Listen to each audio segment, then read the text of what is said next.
Hello, everyone, and welcome back to Short Hops with manager Kevin Hooper. Short Hops is a weekly program that gives you, the fans, the opportunity to ask the Wichita manager questions about the Wingnuts, baseball or sports in general, or just seek Kevin's wisdom about life or whatever happens to be going on in the world these days.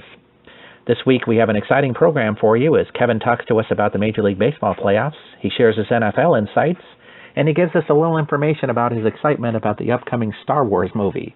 So let's get right to Short Hops. So we want to welcome back manager Kevin Hooper from this week. Kevin, let's first of all begin by talking about team updates that you have for us.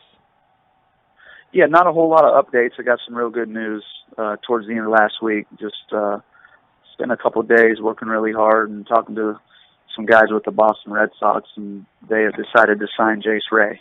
So that's great news out of our organization. It'll be Jace's first go at affiliated baseball. So anytime that happens, that's always exciting for the kids, and we're very excited for him, and congrats to him.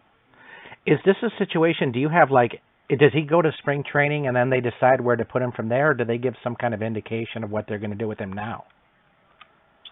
No, I think he'll just go to spring training. I didn't get a whole lot of indication of, my talks with the two different individuals were just make up my thoughts of him and just kind of what I thought of him as a baseball player in all aspects, and then, just how he was off the field and as a teammate and stuff like that. So no inclination of where he would start. I think, like you said, spring training will determine all that.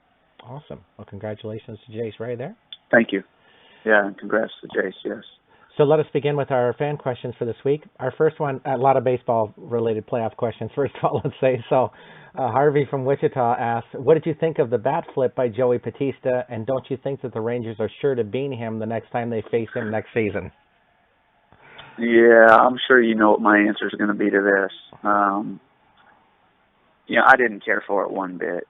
There's been a lot of back and forth on it. A lot of guys I've heard speak out about it, and a lot of guys that I've heard say, what's the big deal about it? Well, I think us old school minded guys, just think that, and I get it, it was a huge moment, and that's a moment that you dream about as a kid, and it happens, but still, I think disrespectful is the word that comes to mind for me. And he glared down the pitcher and then did that bat flip, and I don't know, I'm a big act like you've done it before type guy, and I get it. It was a huge moment and all that, but I don't think that makes it right. A lot of people are explaining that about the instance, and my response is, well, why does that make it right? Act like you've been there before, act like you've done it before, and, you can, of course you're going to be excited. I mean, what a huge home run, but there's certain ways to do it, just like anything else. So that's my 2 cents on it. And yeah, I'm sure the Rangers will take care of it down the road at some point. That stuff's always interesting to see when it ends up being taken care of. It's sad that it has to get to that point, kind of thing. But yeah, and it really is. Did he mean any disrespect? Probably not. But whether he meant it or not, I think that it was. That's how from what I've seen, 50% people see it one way, 50 see it the other. So to each their own, having their own opinion. Our next question comes from Ben from Hayesville, who asks, don't you think the reaction of the Rangers reliever, which is Sam Dyson, after giving up that home run to Bautista was a bit childish? If you can't get them out, don't get mad the guy hit a home run. Well, I don't think Dyson was mad that he gave up the home run. I mean, I think that he was mad the reaction of Bautista after hitting the home run. I mean, I'm pretty sure Dyson has given up home runs in the past, and he's going to give up more in the future. I don't think that was the case at all. And I've heard that from a lot of people too. Well, of course, and if you don't want to get mad, don't give them up. And I get that too. But like I said, I don't think of course he's upset he gave up the home run, but I don't think that that's what his response came from. Because he was upset he gave up the home run. You could tell afterwards, him talking to Encarnacion and to Tulowitzki, that he was talking about Bautista in the way that he pimped that home run. So, I had no qualms of what Dyson had to say, and I didn't think one bit, oh, he's just mad that he gave up a home run. I think he's got the old school mentality that there's certain ways to handle yourself, and he didn't agree with the way he handled himself. But like I said, everybody's going to have their own opinion, and some people think that it was fine, and that's okay too. Zach from Wichita asks, don't you think that Daniel Murphy from the Mets is having the greatest postseason of all time? Home runs against Kershaw, Greinke, Arrieta, and Lester. That's just crazy good. He is on fire right now, that's for sure. And he's a gritty type of guy. I've always liked him, just the way he plays the game, and he's a professional hitter, and the way he goes about his business. And he's done some pretty special things these playoffs, and he's pretty much put the Mets on his back and said, "Hop on, let's go." And that's special, especially this time of year when you have guys that are able to do that. He's a veteran type guy now that's been around for a while. It's fun to watch, definitely fun to watch, and those are wonderful, wonderful guys to have on your team. Well, when you hit home runs against the 3 leading Cy Young candidates, oh my gosh, unreal. That's something. So unreal. Yeah, he's just battling. He's locked in right now, and you get in that mode sometimes as a hitter where you're going to the plate and no one's getting you out, or at least that's a feeling in your mind that you're not going to get out. You get in that groove, and it's tough to describe, but he's obviously in that right now. Emilio from Emporia asks, he's heard that you talk about being friends with Curtis Granderson, so you have to be pretty excited about his postseason. I am very happy for him. He's done really well, too. He's playing really well right now. We texted back and forth pretty much after every game. I'm just, told him congrats and to keep it going. And he's just, and I know I've said it before on the show, I'm sure, that he's just a wonderful human being. He's one of the best teammates I've ever had, and just a quality individual. I can't say enough good things about him, and it's just great to see guys like that, get rewarded with the success that they're having and the success he's having right now in the postseason. They're playing really well, and against the Cubs team that has been playing really well towards the end of the year. I know they're up 2-0, and it's the best of 7. You got to get to those 4 games, winning 4 of them. But I'm proud of him. I'm very happy for him and proud of him. He's come a long ways as a baseball player. He was very young when we were teammates a full year in AAA, and was just one of those guys that was excited to learn from us veteran type guys anything he could, and that goes a long ways with me. David from Mays asks, do you think that the Kansas City Royals are the team to beat now? Well, David, as we have this interview, it's 9-2 Toronto tonight after another home run. So I hope they're the team to beat, but Toronto's tough, and that's the thing. If those bats get hot in Toronto, what Kansas City did especially the first night, pitching-wise, to shut those guys down and just to give up the 3 hits, and then the comeback they made in Game 2 was pretty special. And now, obviously, this one's getting out of hand tonight, so early in the game, but it's offensively, hitting's contagious. I say it all the time, and you just hope that they're going to be able to continue to pitch good enough to keep those bats down. And if they do so, they'll have a great chance to reach the World Series again. Anthony from Andover would like your opinion about Noah Syndergaard and how impressive you've been thinking about his performance so far. Fun to watch. No, that's why we always say good pitching beats good hitting, and especially in the playoffs towards the end of the year, good pitching is, you see a lot of times dominate the good pitchers just because of that. But their stuff's so good, they're going to beat it. And he was on short rest, last night coming out of the pen there in LA to finish things up. So I'll tell you what, the future looks really good for them, for those guys having, DeGrom and him at the forefront. And then you have a guy like Harvey, to go along with them. So very impressive, and I'm very impressed by him and those young guys to be able to do what they're doing and to do it at the highest level in a postseason atmosphere. Orion from Benton would like to know what you think about what the Cubs need to do to try to turn things around. Yeah, I don't think they're out of it. The Mets have been fun to watch just because the Mets don't have a ton of superstars either. Obviously we just talked about their pitching. I think their pitching is going to keep them in every ball game. But, it's the same thing as the Blue Jays and the Royals, I think. The Cubs can really swing it. If they get hot with the bats, you never know what can happen. So, they just got to get things going offensively and try to manage getting a couple runs across the plate and guys across the plate and see what can happen. Because anything can happen in a 7-game set down 2-0. I know it makes it tough, but no one's ever out of it. That's for sure. I'm kind of curious from your standpoint of being a manager in these kind of championship series a lot, is that you see like a team will fall down 2 games and then all of a sudden people in the media will start crying about, they need to shake things up. And I'm thinking, well, don't you just go with what really got you there in the first place? Yeah, exactly. And baseball's a game where you can have 2 bad games in a row. It's going to happen. And they play 162 games. I guarantee you that happened throughout the year. So like you said, why change it up? Why panic to change things up? You go with what got you there. We were down 0-2 the first series of Laredo and took it to Game 5. We didn't play very well at all those first 2 games, and we played really well the last 2, and you can even argue the 5th game. We swung the bats well. So anything can happen, like you said, and you just got to keep that confidence up and hope that you can get.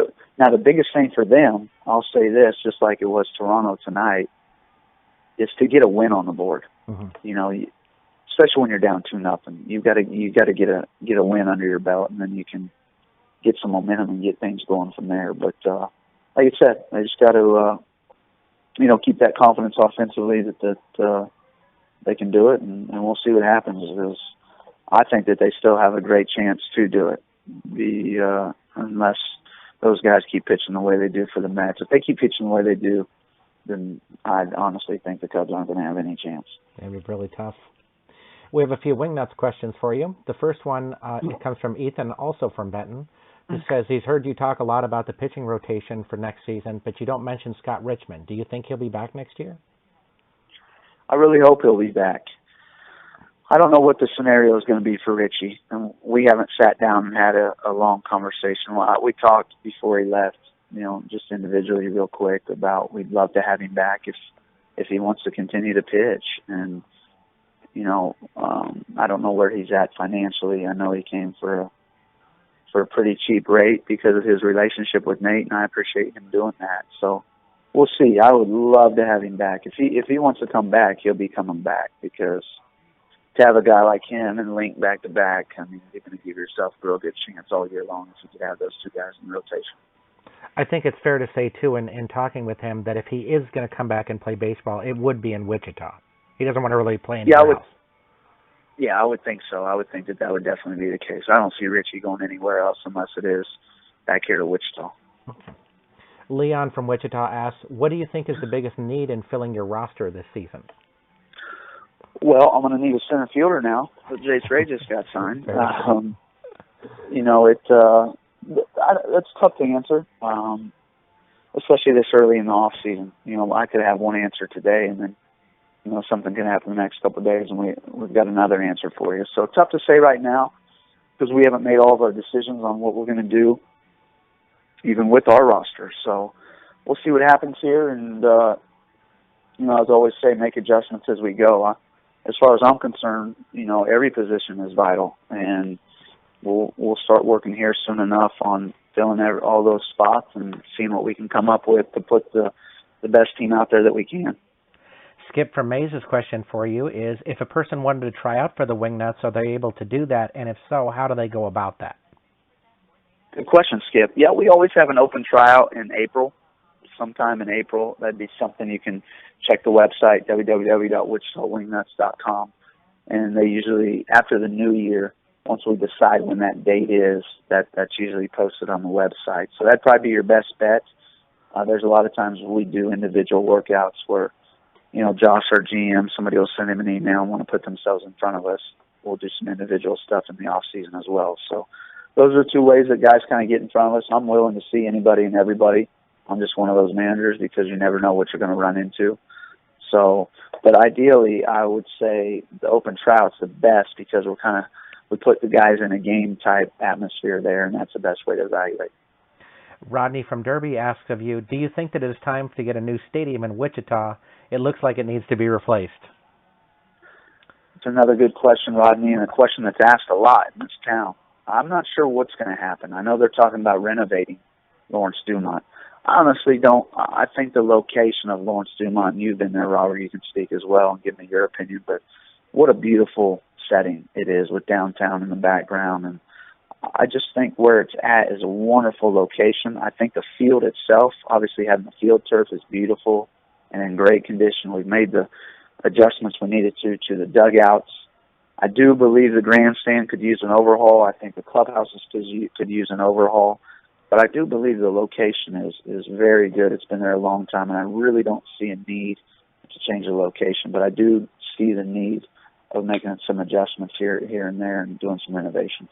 I'm actually in full agreement with you about that location because, especially at nighttime when you're looking out over, past the outfield fence and you could see the river right there, and it's just a beautiful scene. No better luck. No better luck. Okay, so on to football it looks like we have now. So, sad Chiefs fan asked, do you think it's time for the Chiefs to start planning for next year? You know what? I was talking to my brother about that today. Yeah, I really do. Be honest, I really do. So we can just tank the rest of the season and have ourselves a good draft pick. So, you know, it's not looking real good. They haven't played really well, and you know they weren't real good this Sunday again. And yeah, I think it is time to maybe, you know, start looking at some things for the future. And I'm always anxious to see, with a 1-5 start, just to see how we finish up and what kind of draft pick we're looking at. It must be tough fan-wise to decide, do you want them to really try to play with heart, but you're thinking, boy, that draft pick, you'd really like to get a better draft pick. So. Yeah. Well, it's going to be easy if they keep playing the way they've been playing. I mean, it'll just take care of itself, right? So since they're playing so poorly, so we'll see what happens. Kyle from Wichita asked why you think Peyton Manning is playing so poorly. I mean, I've got to say, age has caught up to him, you know, and there comes a certain time as an athlete, and especially an athlete at the professional level, where it's going to catch up to you. And I watched him play a little bit yesterday, too, and just some of the ducks that he threw, you know, not that real tight spiral. But it's funny, he'll make some bad throws, and then he'll make your eyes light up with a perfect throw.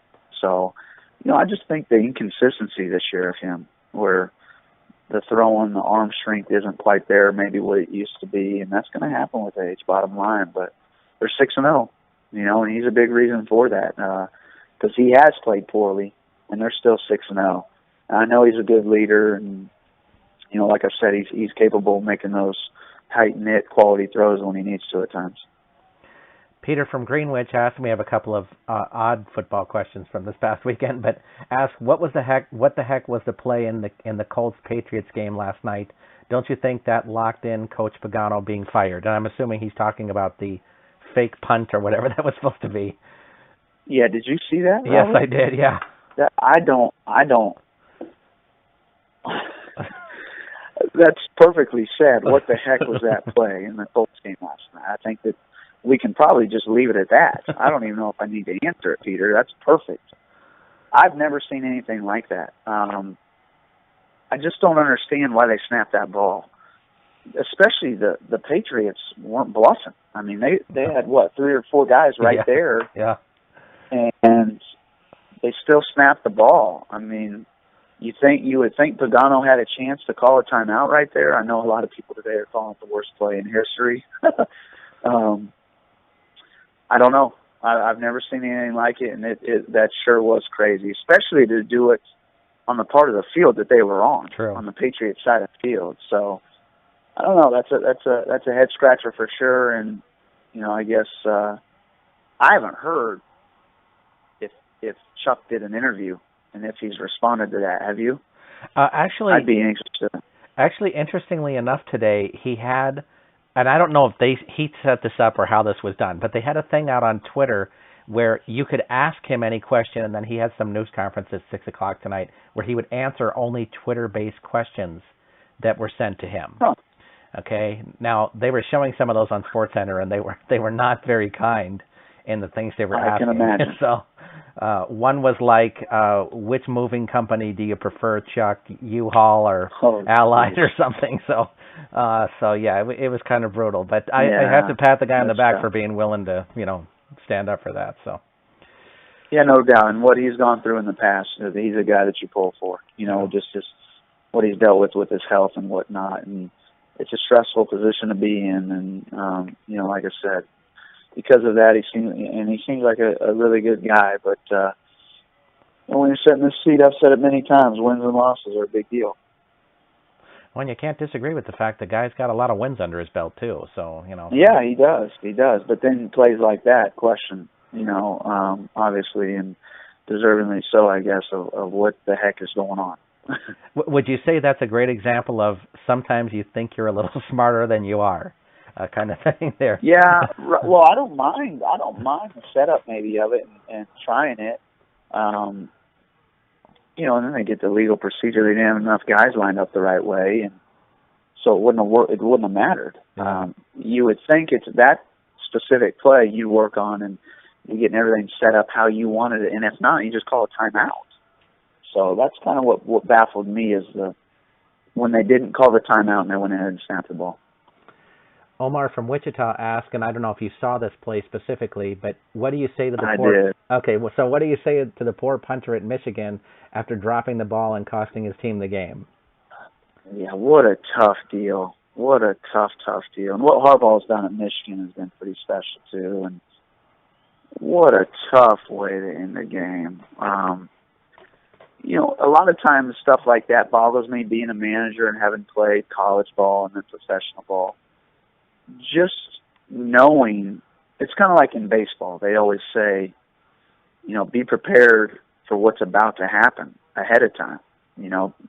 Plan to be in the right place at the right time on the field and always thinking, okay, what if a ball's hitting the gap here? Where am I lining up? Stuff like that. Well, you would think once he botched the punt, the snap, that he would just grab the ball and fall down. I mean, he still tried to kick that thing sideways. Yep. And obviously ended up getting him into big trouble. And I don't like seeing that. A team's got that game under control. Michigan State hadn't led all game, and for a game to end like that, that's just unfortunate. And I know if he had it back, he would fall down on it. It's just that's his one job is to punt. And you would think time after time after time, okay, if I botch one, just fall down on it, knowing the situation ahead of time. And obviously he wasn't prepared for that situation if something bad happened. The tough part about it, too, that I watched for this poor kid is that the guy's still in college. It's like, people back off this guy, Yeah. Right. And that's what sports are, especially at a big-time college. He's a human being, too, and you just wish, like I said, it's tough for me to just comprehend how, he wasn't prepared for that. You got to be prepared for the bad situation as you do the good, Hey, I get a good snap, I get it cleanly, boom, I punt it away. Well, if I don't, let's just fall on it, especially with the little time that was left where they were going to have to try to kick a field goal probably right there. But it happens. It happens in sports. We see crazy plays, and like you said, you feel for the kid because I can't imagine the heat that he's getting for it. Tyler from Wichita would like to know, who is your favorite football player to watch? Tough question, Tyler. I like a lot of football. I like a lot of football players.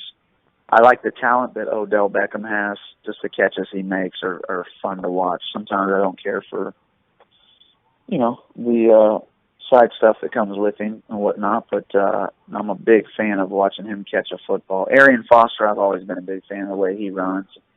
Him being able to catch the ball out of the backfield and be able to run after the catch. And Jamal, for the Chiefs before he got hurt, and his whole career, just so dynamic with his speed and what he's capable of doing and be able to break one to the house at any time. So I don't think I have one favorite guy. And there's a lot of quarterbacks I could rattle off too. Rodgers and Brady, who we talked about last week. I'm just a football fan who likes watching a lot of good players because there are a lot of them in the NFL, and I find joy in watching all of them.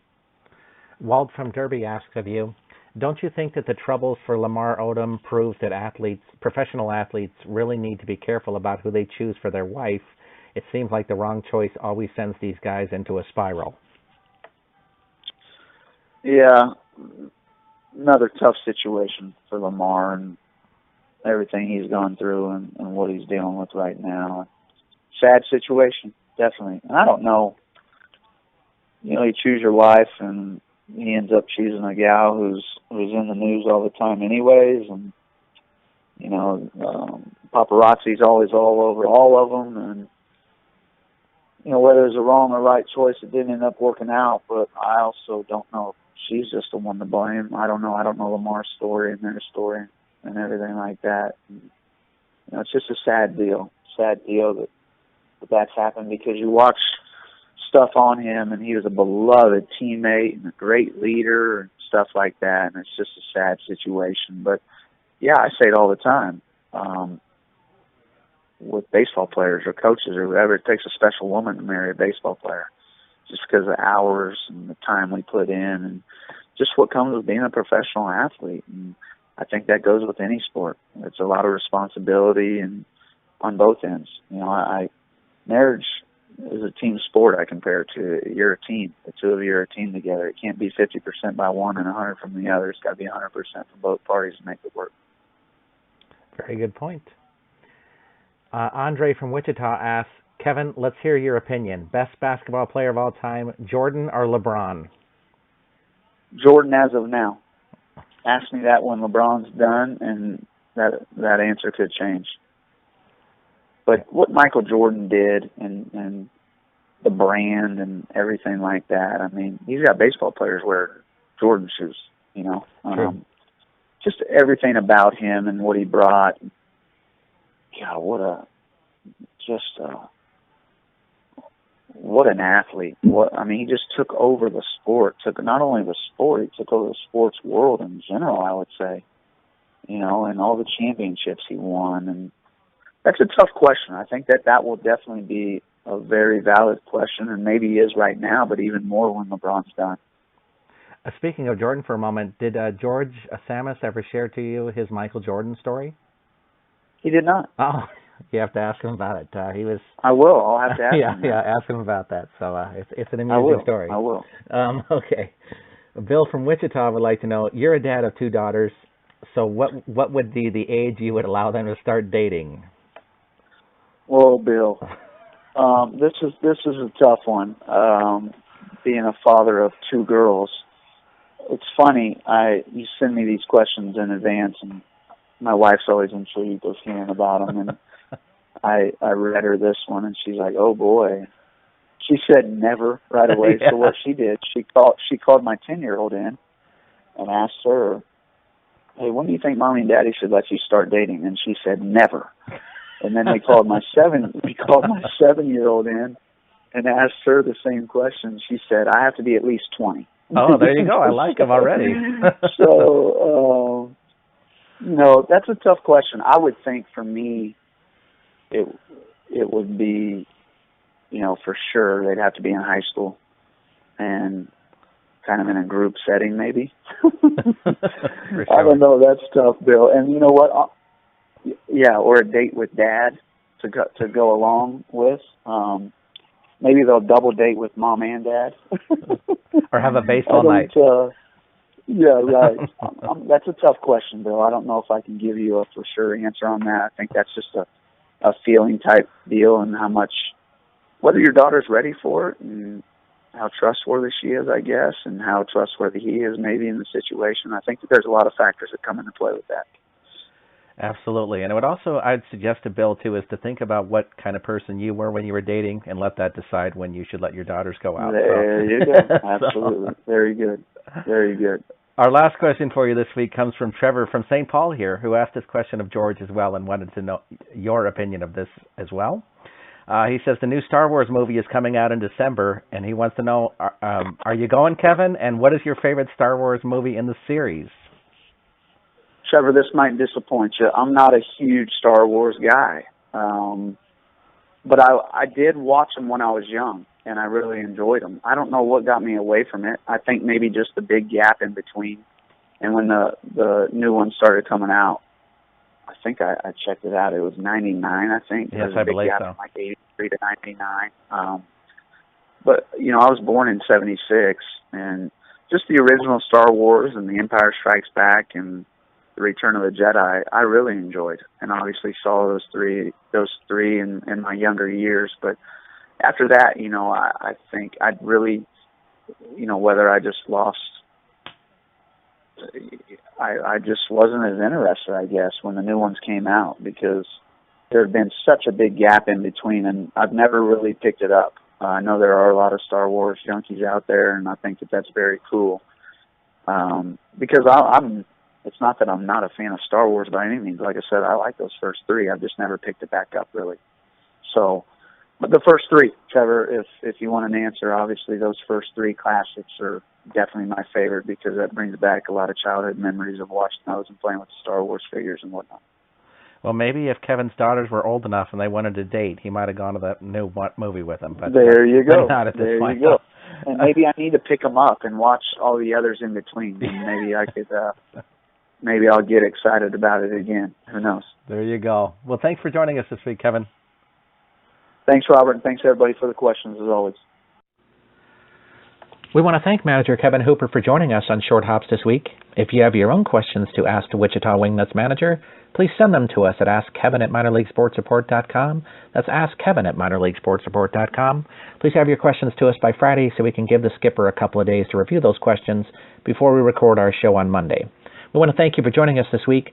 I am Rob Pannier, the managing editor of the Minor League Sports Report, and we'll see you next week on Short Hops.